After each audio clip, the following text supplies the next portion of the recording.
আসসালামু আলাইকুম। আজকে আমি আপনাদের মাঝে কিছু কথা নিয়ে আসছি। তিশা ও আখিকে সবাই চিনেন, তারপরও কিছু না বলার হয়ে উঠলো না, কিন্তু বলতেই হবে। কালকে তিশা আখি যে সকল কথা বলছে তিশার মাকে নিয়ে, সেইগুলো আমাদের শুনে খুবই খারাপ লাগলো। একজন মুরব্বী মানুষকে নিয়ে এইভাবে কথা বলা কোনো সময় হয় না। তিশাকে আমরা সবাই চিনি, কিন্তু আখিকে আমরা কেউ চিনতাম না। এই তিশাই আখিকে চিনিয়েছে সবাই। তার মানে বোঝা যায় যার ভালো করতে গেলে কোনো দিন যে ভালো হয় না, শেষ পরিণতি খারাপ হয়, সেটাই আজকে আখি প্রমাণ করে দিল সবার সামনে। তিশা এত কিছু করার পরও তিশার সব দোষ, তিশার সব কিছু লাইভে এসে যা যা কথা বলতেছে এগুলি আমরা শোনার মতো ছিলাম না, উপযুক্ত ছিলাম না, কিন্তু তারপর আমাদের শুনতে হচ্ছে আজকে আখির কারণে। আখি তো শুধু গার্মেন্টসেই কাজ করে গেছে, কিন্তু কোনো সময় কোনো কিছুতে ফেসবুকে কোনো জায়গায় ওকে দেখা যায় নাই। তিশার কারণে ওকে আমরা সবাই দেখতে পেলাম, সবাই চিনলাম। আজকে ফেসবুক খুললেই দেখি তিশার বদলাম আর বদলাম। আখি যদি এতই ভালো হতো তাহলে কেন সংসারটা ছেড়ে আসলো? তিশার সঙ্গে মানিয়ে নিতে পারলো না কেন? দুইজন একসঙ্গে থাকলে মনে করছিলাম খুব মিলেমিশে আছে, কিন্তু না, এখন দেখি তিশার ভিতরে এই ভালোটা আর আখির ভিতরে প্রচুর পরিমাণে হিংসা।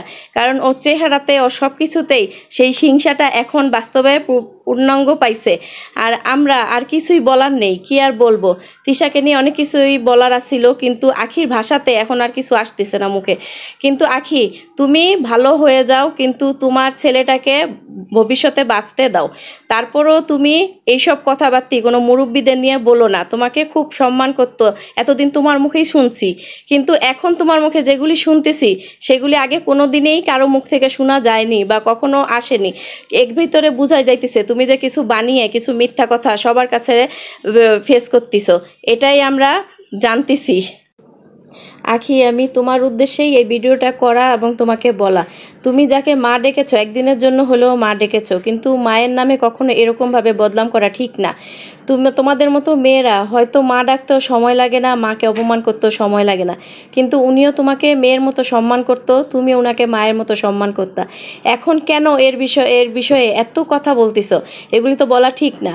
মানুষ যদি অন্যায়ও করে তাও মানুষকে ওই অন্যায়টা সামনে তোলা যায় না, কিন্তু তুমি এগুলি কি করতেছো? তোমাকে নিয়ে তো আর আমরা বুঝতেছি না তুমি কি চাইতেছো। তোমার সংসারটাকে হয় বাঁচাও, নাহলে তুমি হয় এক সাইড হয়ে যাও, কিন্তু মানুষের নামে এরকম বদনাম করো না কখনো। আর তোমার ছেলে এখন আছে, তোমার ছেলেটাকেও ওরে বাবার স্নেহ থেকে বঞ্চিত করো না, ওকে বাবার ভালোবাসা দেওয়ার চেষ্টা করো। তিশা, তোমাকেও বলছি, তুমি যখন তোমার হাজব্যান্ডকে বিয়ে করাইছিলা, একটা ভালো ঘর থেকে একটা ভালো মেয়েকে এনে বিয়ে করাইতা, তুমি কেন গার্মেন্টস কর্মী আর গরিবের ঘরে গেলা? এটা তো তোমার জন্য এখন তোমার দা কুড়াল হয়ে দাঁড়াইছে। তোমার সংসার নিয়ে টানাটানি, তোমার স্বামীর বদলাম, তোমারও বদলাম, এইগুলো কেন করলা? এই মেয়েটাকে তো তোমার আনা উচিত হয় নাই। তাই আর কি করবো, অল্প পানির মাছ বেশি পানি তাই না রাখছো, তো তার জন্য তো মাছ একটু দাপড়াবেই।